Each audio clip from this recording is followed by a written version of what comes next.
Hello, everybody. Hashtag N Bad Governance Protest.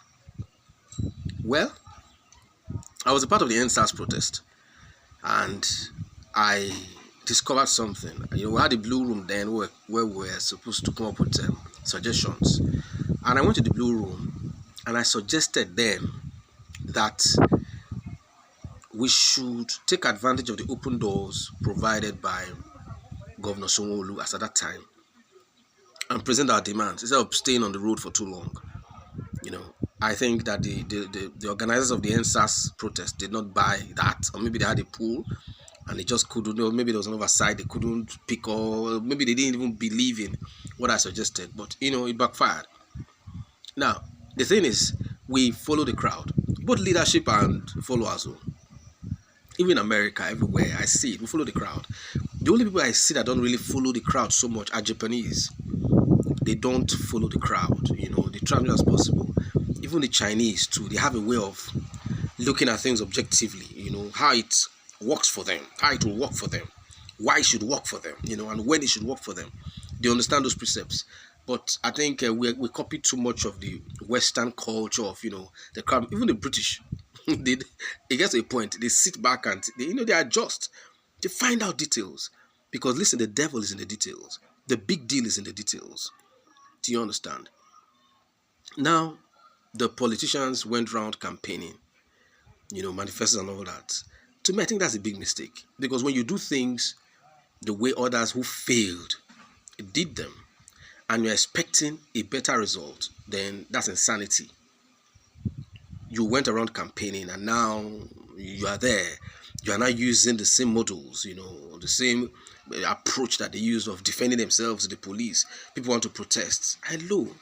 Oh, we know who's sponsoring the protest. We know who is there. Who is there. Look at Donald Trump. Donald Trump was, as at 2-3 weeks ago, he was feisty, talking tough. I was even applauding him. But guess what? When Biden stepped down and brought Kamala Harris, another talker. Maybe there's Wala in town now. Who talks better? Because you're a businessman with a street mentality. We are dealing with a lawyer. That woman is a seasoned lawyer. Guess what? She's beating him now at the polls. So you cannot consider yourself the smartest person on earth and bully people. No. Be objective. You have gone round as APC. You failed first 8 years under Buhari. You failed woefully. Took Nigeria 50 years backward. Now when you're coming, look, I'm saying this to President Tinubu. When you were coming, what was on your mind? When you were coming, how prepared were you? Because it is not in the talking. It's not in the talking. It is in the results. Even if you had held the economy at that same pace where it was, a bag of rice was still 45,000 or 37,000. You know what I'm saying? Fuel was still 450 naira. If you had kept the economy at that level, nobody would be giving you crap now. But you've worsened it. So what were you coming with? That's why we are here. What were you thinking? I don't understand. Now people want to protest. How do you handle this? Now we're here. How do you handle this? You are still busy using the tactics of the old. Hey, DSS, go out. Army, come out, threaten. How many of army officials do you have? Hey, don't do what Kenya did. Did they tell you they want to do what Kenya did? They want to protest. What you do, you address the root cause, the issues. You address the issues. Okay, they don't have employment. Then you go back as a leader. You sleep. Call your cabinet. Guys, these are their demands. What do we do? August 1st is very close. From the very next morning, there's only one issue you can take out. One. Maybe the issue of employment, or an issue of food production, or in the issue of security. Look for the best thing that the easiest thing you can solve quickly, and come up with a broadcast. Nelson Mandela in 1994 stopped South Africa from going into a civil war using just one broadcast. When the youth of South Africa were shouting, "Give us guns, give us guns, give us guns," Mandela was at home. He jumped into his car, told the driver, hit the steering, take me to SABC. No, he didn't have a minister. He didn't have a cabinet.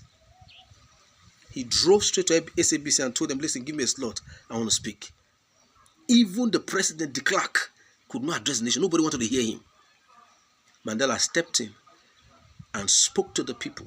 Oh my God, that's a leader. Everybody went home.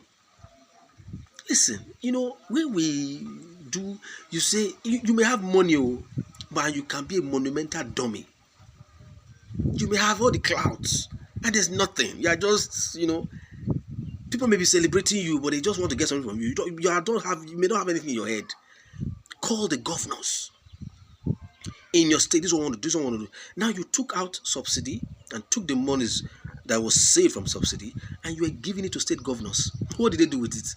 Was that the best decision? You made a good move, but you aborted the success of that move before it even started by giving that monies to the governors. They blew it now. Nothing happened. If you had saved that money and began to set up fast farm settlement schemes from like the federal government, like the Owina and like the river basins we had in the 80s under Shagari, which was a federal government parallel project, perhaps today we wouldn't have been here. People would have seen that, okay, the man is even providing seeds for farmers. There is an agricultural project going on. If you are taking that money and you still give the governors their normal due, but you save that money for infrastructural development, there are many federal roads that need to be constructed.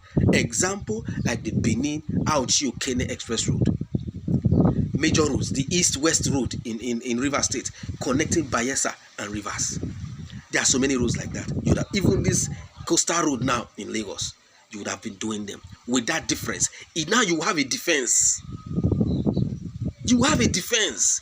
Well, guy, you don't have a defense now. You save the money and give it to governor. We don't know how true that is, because we know that the revenues, the allocation that came to governors, heightened, increased. Yes, you applauded, but what did they do with it? They blew it. So it's wise we think. This is just one. I may not be the smartest person in the world, but I just think that you can start solving problems from one point. Have one, not appointment. Nobody's celebrating appointment. People don't care about appointment. They want to have food on their tables. There is no farm in this country now. Okay, you didn't even stop insecurity. You couldn't fight insecurity. You couldn't fight one. Why? So if the protest is going on, I would say it's not too late. Sit down with your cabinet. Go inside. Only 2 hours meeting. 2 hours meetings. Not to bring traditional rulers. What are they doing there? Traditional rulers. Get your crack team. You should have crack guys who can think. While they are doing that, you are engaging the youths. Okay, you open a pool or a pool bank, an idea bank. They are sending messages. People are receiving. Don't insult them. Because if you insult them, you have problem. People are engaged. Okay, what do you have in mind that you can do about this? You sample. The best 10 of them, they are called on. Within 3 days, discussions are being held. You don't have to invite them to Abuja. Discussions are being held. Okay, let's pilot this, let's pilot that. You choose the one you can pilot, you kick off. If you don't want them to execute, they can be on the execution team. You kick off and see how it works. You can tie the best idea to job creation. You can tie the best idea to industrialization. You can tie the best idea to food production. You can tie the best idea to anything that will quickly get you out of it. Because me, I even prefer this 70,000 naira wage. To me, it's crap. I was hoping that you, Mr. President, that lived in Chicago and all that, you stayed abroad. In the West, they don't pay monthly like that. You pay per hour. Because if you are moving straight to industrialization, if you are not paying people for the quality of work that they provide, you will kill that sector in no time. Somebody knows if I want to make money, I give 10 hours every day, 7 days of the week. 70 hours. And if 1 hour is 1,000 naira, he's collecting 70,000 on Sunday or Monday morning. If he's going to work at the stretch for 1 month, he's collecting, if he's doing 10 hours every day, he's taking 280,000 naira home. Working in a factory, producing tire or, something. These are things that you just sit down 2-3 hours. You've knocked one thing, you've logged in, you know where we are going. You can't be running the country as if it's too difficult. What's so difficult there? You have the resources. If you don't have the resources, I will say you don't have the resources. You have the resources. You remove subsidy, you are still borrowing money. Why did you remove the subsidy and be paying the debt? You remove subsidy, you attach the money, you are borrowing money. You are sinking. Oh God.